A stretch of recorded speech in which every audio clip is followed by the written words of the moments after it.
Washington summit in July, starting with Ukraine. This is a critical moment. The people of Ukraine continue to defend their country with skill and bravery. The Ukrainians have shown time and time again that they are capable.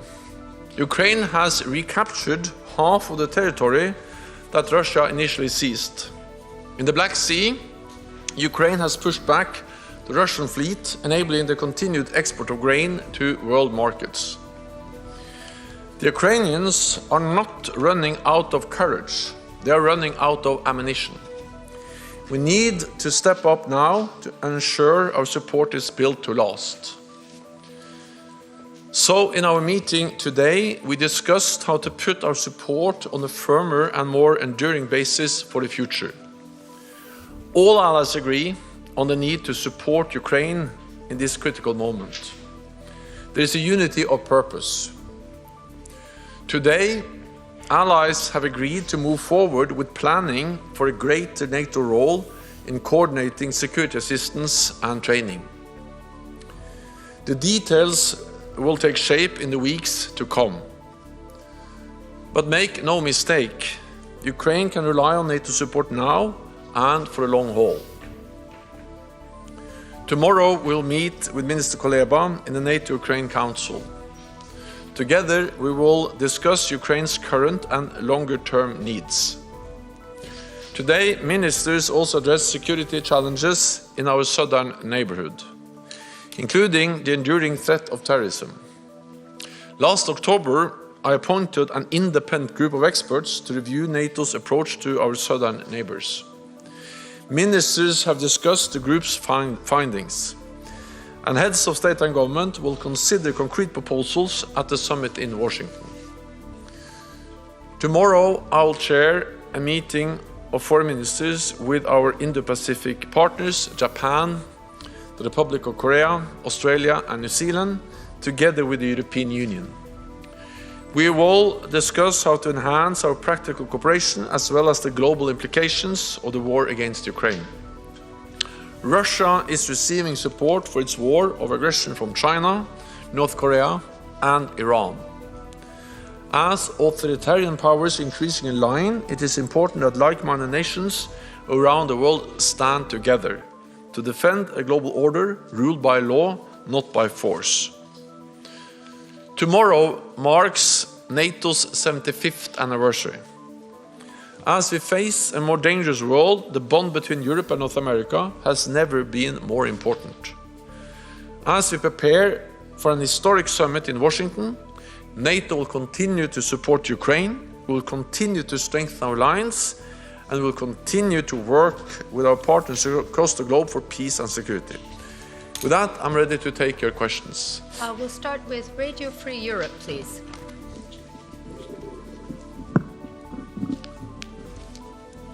Olena Abramovich, Radio Free Europe. Thank you for giving me the floor. Ukrainian Service and Current Time TV.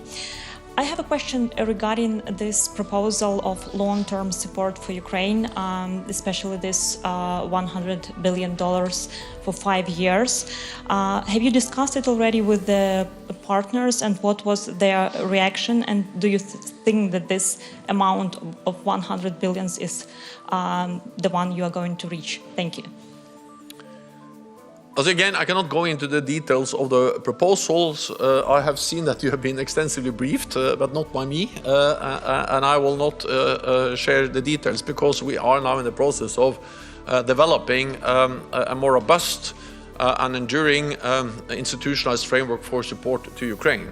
What I can say is that, of course, yes, we have discussed it with Ukraine. I have discussed it with President Zelensky. I've discussed it recently with Minister Kuleba, and we will also discuss it tomorrow. The different ways of ensuring that our support is less dependent on voluntary short-term offers and more on long-term NATO commitments, and that we have a stronger organization that creates a more robust framework for our support. And this includes security assistance, but also training and also financing. So yes, we are in dialogue with Ukraine on this, because this is actually something that we should do to get together. It matters for Ukraine's security, it matters for our security. Economic support to Ukraine is not charity, it's an investment in our own security. Today we didn't take any final decisions exactly on what format we will establish, but we agreed to initiate planning, and that's the way we do things in NATO. We ask our military authorities to provide the plans, the details, and then we will take the final decisions made based on those proposals and plans that the military authorities will now start to develop for us. Thank you. Over to the BBC, Jonathan Beale.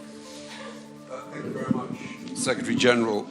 I know your focus has been on Ukraine, but I do want to ask you about the Middle East.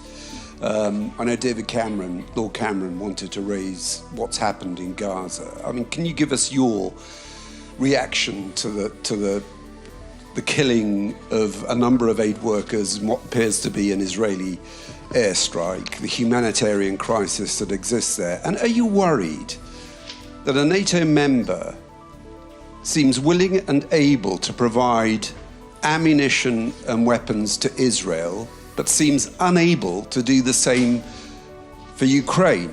Do you think America has its priorities right? Thank you.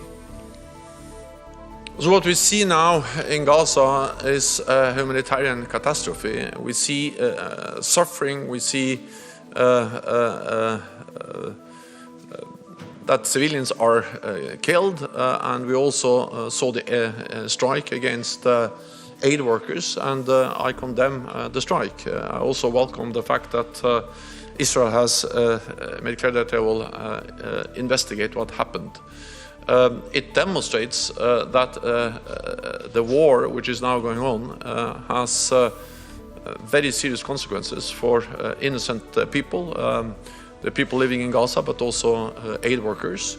And therefore I welcome the efforts by the United Kingdom, by the United States, and by many other allies to facilitate some kind of ceasefire and a political solution to this conflict.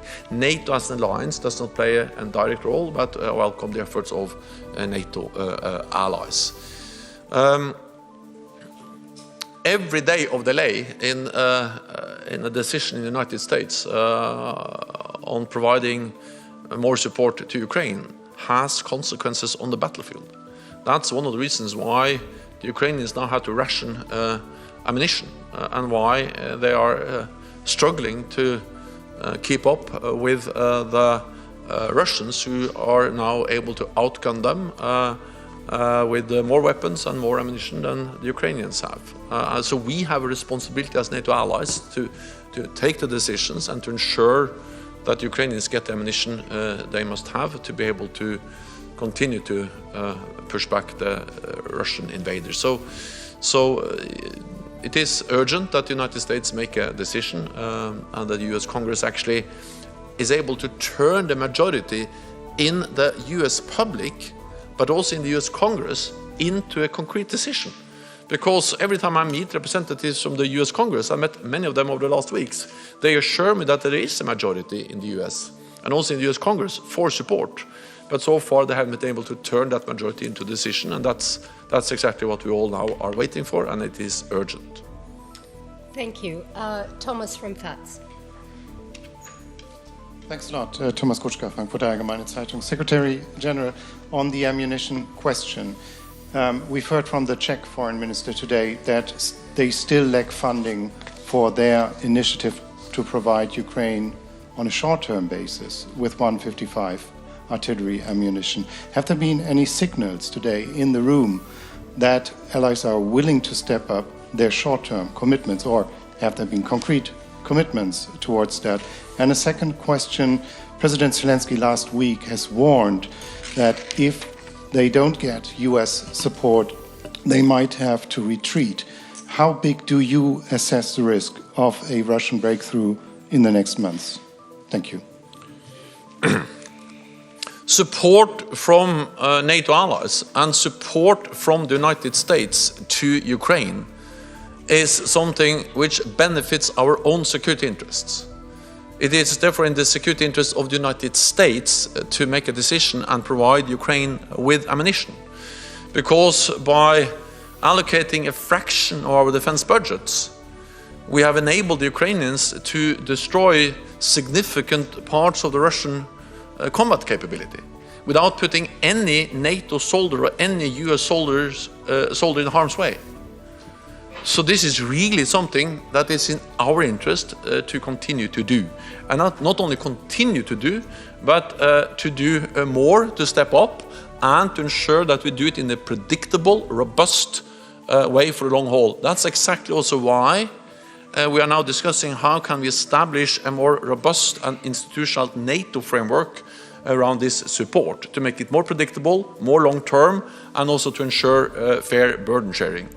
But while we are, of course, discussing this as NATO, and I expect a decision by the summit, I welcome the fact that we have now agreed to start planning. Of course, we need also immediate support, and therefore I urge allies to continue and to step up to make national contributions. Recently we have had the German announcement of 576 million euros to support the Czech initiative for more ammunition. Sweden, our newest ally, have just announced 800 support to deliver 800 to support the Czech initiative to deliver 800,000 extra artillery shells, and also other allies have announced more support for the Czech initiative. So there are constant new announcements by different NATO allies. Thank you. Over to Irina, Interfax.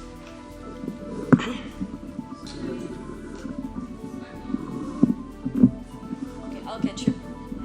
Thank you, Farah. Secretary General, News Agency Interfax Ukraine, Irina Sommer. Talking about expectation from upcoming summit in Washington, Ukrainian side speaks about some kind of invitation, like in the case of the European Union, where Ukraine is candidate country but not member yet. Is it possible in the case of NATO? Can actually NATO invite Ukraine, and then over the time when all criteria will be met, Ukraine will be member of NATO? Thank you. So all allies agree that Ukraine will become a member. All allies agree that we need to continue to move Ukraine closer to NATO membership. We made important decisions last year. We are implementing those now with the removal of the membership action plan. We should not introduce something that is similar to a kind of second or two-step process. I think it's very important to maintain the one-step process for Ukraine to become a member, removing the requirement for membership action plan, and then ensuring that when an invitation is issued, then that's the same as becoming a member as it is in NATO. That's the difference between NATO and the European Union. In the European Union, of course, when you are invited, it can take years from an invitation to membership. While in NATO, when you are invited, it's something that happens very soon after. So we should just avoid creating also again a kind of two-step process towards membership. But regardless of the technicalities, there is a clear commitment for Ukraine to become a member. There's a clear commitment to help to move Ukraine closer to membership. And I think we also need to realize that when this war ends, everyone realizes that there has to be some kind of guarantees that this is really the end, that it's not only a pause where Russia reconstitutes its forces, rest and then regroup and then attack again. Because that was something, we saw a similar pattern back in 2014. They annexed Crimea, we all condemned that, and then after a few months they went into eastern Ukraine or eastern Donbass, and then we had Minsk I, that was violated. They pushed the line further west. We had Minsk II, a new ceasefire, and then they waited for almost 8 years, and then they had the full-fledged invasion. So of course, when this war ends, we have to be absolutely sure that this is really the end. It stops here. And therefore, we need to help Ukraine build their own defenses to deter any further Russian aggression. But there will also be a need for security guarantees. And of course, the ultimate security guarantee will be Article 5 and NATO membership. Thank you. We'll give a final question to Radio Cordon, Vladislav. Thank you. Hungarian Foreign Minister Peter Szijjártó has publicly said that Hungary will not support any initiatives that, quote, would transform it into an offensive alliance. He was talking about NATO engaging more in coordination of military support for Ukraine. What's your take on that? And do you think your proposals will eventually be adopted at the Washington summit? Thank you. NATO is and will remain a defensive alliance, and NATO is and will remain not a party to the conflict in Ukraine. We need to remember what this is. This is a war or aggression by Russia invading another country, violating international law. And then Ukraine has the right, according to international law, to defend itself. We as friends of Ukraine, we have the right to support Ukraine in upholding the right for self-defense, also based on international law. That doesn't make us party to the conflict, and a more robust NATO framework to coordinate and security assistance training will not change that. NATO allies will fundamentally do the same as they do today on a more bilateral basis or in other frameworks, the EU, the Ramstein format, and through the multilateral capability coalitions.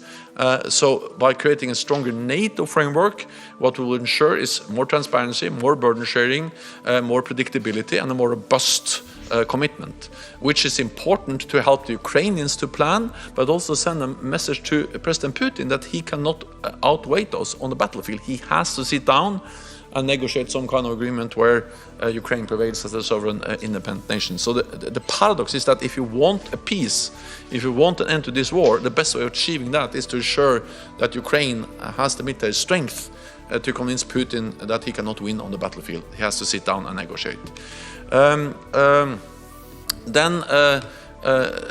What we are discussing is not a NATO combat presence in Ukraine. We are discussing how we can coordinate and deliver support from outside Ukraine to Ukraine as NATO allies do. So I have good dialogue with Peter Szijjártó. I also have spoken with the Hungarian Prime Minister Viktor Orbán twice over the last week. And now when we initiate planning, I'm certain that we can also address the concerns that Hungary has raised and find a way where we can then have consensus within weeks. Thank you, everyone. That's all we have time for. Thank you. Thank you.